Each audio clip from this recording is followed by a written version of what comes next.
When I was a child, I first got sick when I was about 8 years old.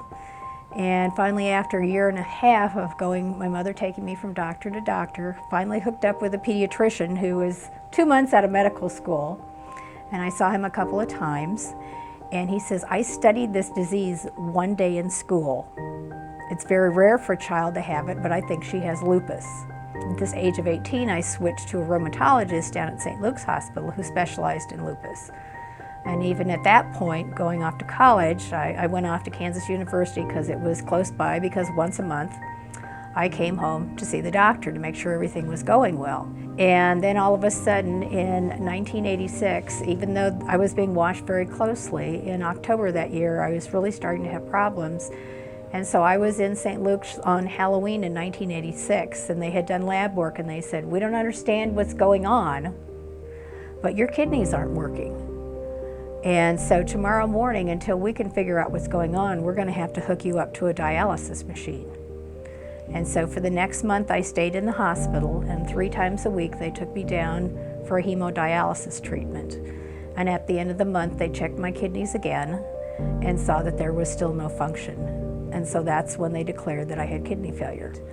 Well, very fortunately back then, with a very small waiting list, I was only on the list for 16 months.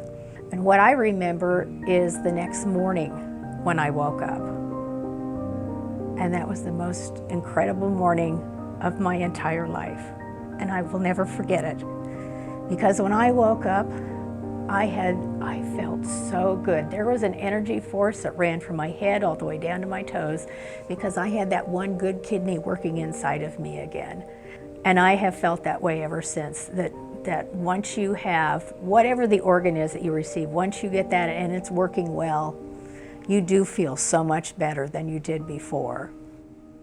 I learned more with the kidney disease about the right things to eat, the things to stay away from, and also seeing the doctor whenever needed. Don't be putting those off or canceling an appointment and think, oh, I'll go back later. It's very important that you have those follow-ups, especially in the beginning. You're going to have them more frequently.